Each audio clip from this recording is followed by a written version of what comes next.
सुप्रभात ओडिशा आज भिडियो आपण को स्वागत। आसतु जानिबा आज टॉप 10 गुरुत्वपूर्ण खबर। आहुरी 24 घंटा प्रबलरू अति प्रबल वर्षा एही 7 जिला को सतर्क सूचना जारी। 24 घंटे प्रबलरू अति प्रबल वर्षा एबे भी सक्रिय रही बंगोपसागर सृष्ट अवपात, जहाँ फल प्रबलरू अति प्रबल वर्षा हेबा नै आकलन करिछि पाणीपाग विभाग। गत 24 घंटा मध्य राज्यर विभिन्न स्थान में प्रबल वर्षा रेकर्ड कराई। अवपात सक्रिय रही आगामी 24 घंटा वर्षार परिमाण बढ़ 12 घंटा पर धीरे धीरे दुर्बल हेब बंगोपसागर सृष्ट लघुचाप। एबे भी सक्रिय रही अवपात उत्तर पश्चिम दिगरे गति करी आगामी 12 घंटे दुर्बल हेब बंगोपसागर सृष्ट अवपात, किंतु वर्षा जारी रही। किछि स्थान अति प्रबल वर्षा नहीं आकलन करिछि आंचलिक पाणीपाग विभाग। आसंता 24 घंटे प्रबल अति प्रबल वर्षा नहीं 7 जिला को सतर्क सूचना जारी कराई। 7 जिला हेउछि गंजाम, गजपति, रायगड़ा, कलाहांडी, नवरंगपुर, कोरापुट और मालकानगिरी। सेही भली जुलाई 22 तारिख रे भी अधिकांश स्थान रे हालुकर मध्यम धरणर वर्षा हेबो। 23 तारिख रे आउ एक लघुचाप बंगोपसागर सक्रिय अवपात प्रभाव में सारा राज्य में जारी रही वर्षा।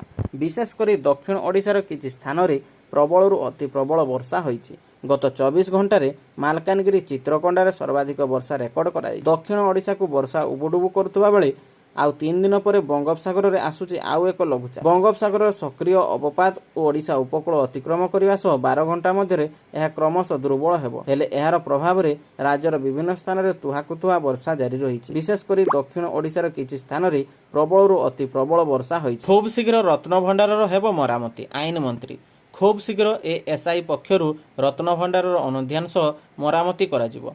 मरामती कार्य संपूर्ण होगा पर अस्थायी स्ट्रंग रूम भीतर और बाहर रत्नभंडार को समस्त अलंकार स्थानांतर हेबो बोली आईन मंत्री पृथ्वीराज हरिचंदन कहिसंती। मरामती पर रत्नभंडार को अणाजिबो अलंकार। रत्नभंडार अलंकार गणति मणति हेबो बोली आईन मंत्री सूचना दैछंती। प्रकाश पाइला युक्त 2 प्रथम मेरिट लिस्ट कटअप रे सबुठो आगरे रेभेन्सा।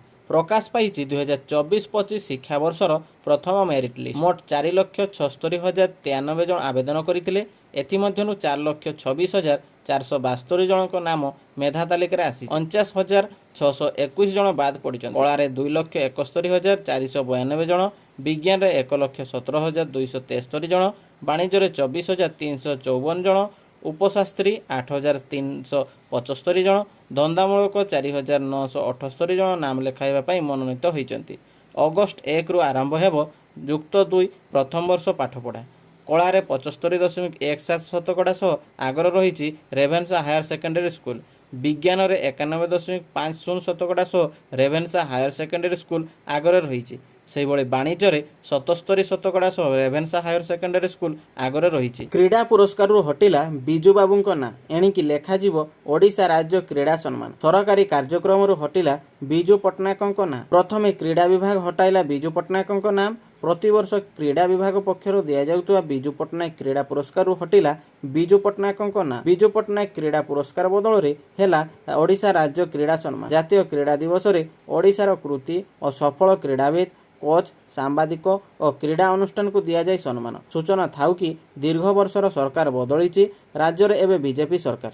एहारी भितर विभिन्न सरकारी स्तर में भी नाम परिवर्तन होउची। आउ परिप्रेक्षी दि जाउतुवा क्रीड़ा पुरस्कार ना भी बदली। एणिकी राज्य क्रीड़ा सम्मान एणिकी पिलांकु मिलिबनी पानिया डाली। बढ़िबो मध्याह्न भोजन दर। स्कूल पिलांकु मध्याह्न भोजन रे दि जाउतुवा खाद्यर मान बढ़िबो।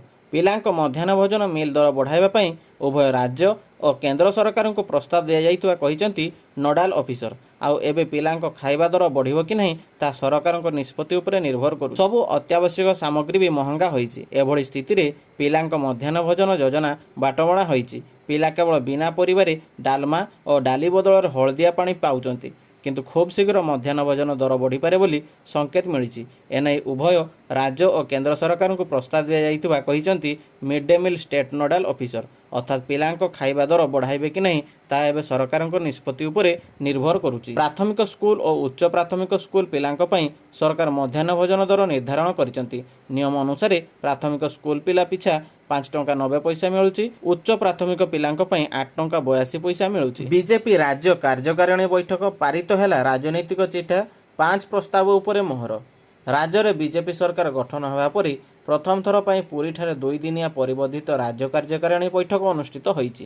ଏହାର ଦ୍ୱିତୀୟ ଦିନରେ ରାଜନୈତିକ ଚିଠା ପ୍ରସ୍ତାବ ପାରିତ ହୋଇଛି। ଏହି କାର୍ଯ୍ୟକାରିଣୀରେ 5ଟି ପ୍ରସ୍ତାବ ଉପରେ ମୋହର ମରାଯାଇଥିଲା। ଏହି ଅବସରରେ ପୁରୀଠାରେ ଅନୁଷ୍ଠିତ ସାମ୍ବାଦିକ ସମ୍ମିଳନୀରେ ମନ୍ତ୍ରୀ ସୁରେଶ ପୂଜାରୀ କହିଛନ୍ତି ଯେ ସନ୍ତୁଳିତ ଓ ସମତୁଲ ବିକାଶ ଉପରେ କାର୍ଯ୍ୟକାରିଣୀରେ ଗୁରୁତ୍ୱ ଦିଆଯିବା ସହ ଦୁର୍ନୀତିମୁକ୍ତ ସ୍ୱଚ୍ଛ ଶାସନ ପାଇଁ କାର୍ଯ୍ୟକର୍ତ୍ତାମାନଙ୍କ ସଂକଳ୍ପ ନେଇଛନ୍ତି। 2036 ମସିହାକୁ ଆଖି ଆଗରେ ରଖି 12 ବର୍ଷର ରୋଡମ୍ୟାପ୍ ପ୍ରସ୍ତୁତ ହୋଇଛି। ତୃଣମୂଳ ସ୍ତରରୁ ମୁଖ୍ୟମନ୍ତ୍ରୀଙ୍କ ପର୍ଯ୍ୟନ୍ତ 12,000ରୁ ଉର୍ଦ୍ଧ୍ୱ କାର୍ଯ୍ୟକର୍ତ୍ତା 24x7 କାମ କରିବେ।